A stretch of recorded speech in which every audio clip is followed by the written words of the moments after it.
Hi and welcome to this tutorial.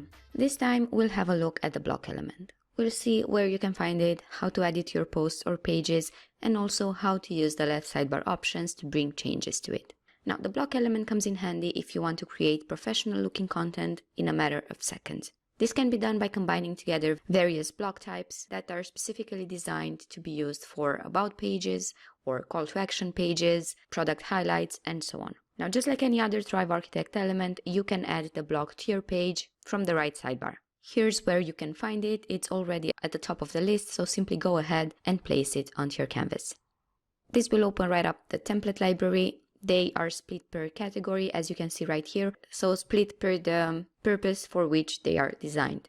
And you can see here in the left sidebar that you have blocks for presenting benefits and features, articles, team members, testimonials, product highlights, about pages, for listing steps, pricing tables, and so on. So if you want to be very specific, you can use the filtering options from here. Now here at the top, you also have this drop-down list where you can use another set of filtering options, and these are more general ones, and the categories from here will vary depending on the page type that you are using this element on. But the purpose of the blocks is still the same. So basically the blocks might vary depending on whether you have, for example, Thrive Team Builder active on your website or not, or if you are using just a regular page. But the blocks themselves still follow the same idea. They help you have a starting point for what you plan to build on your website. Feel free to also use this search bar if you know exactly what you are looking for. So let's say you would like a block that would help you create a dedicated section for your team members. So I'm here on all block types, so I can search among this selected category, and let me just type in team. And you can see that everything that's relevant for the term that I've typed will appear right here.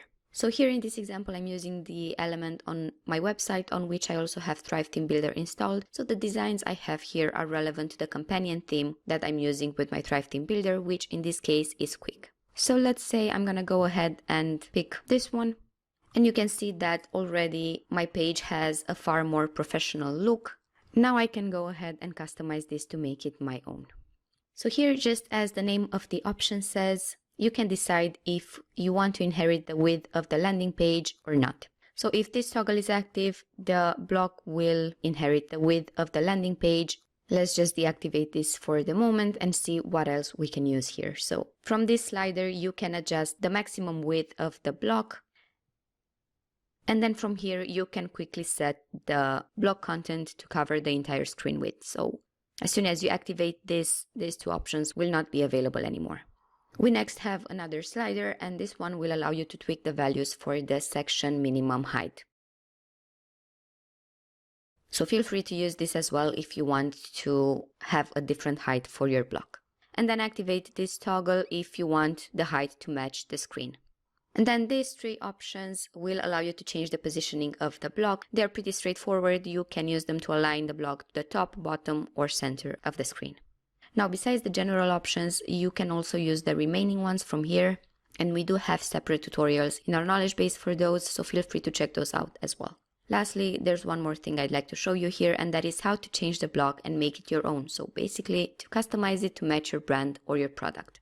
So the block that I've chosen right here comes with some predefined text, and you can see that the block itself is formed out of different elements that you can edit individually on their own. And they are elements that you can find here in the right sidebar. So if you'd remove one by mistake, you can easily add it back from here. So in this case, what I would have to do is change the images. So add here images of my team members and also change their name, and replace it with the actual names of my team members. I can also change this button and pick a different template if I want. I can also change the colors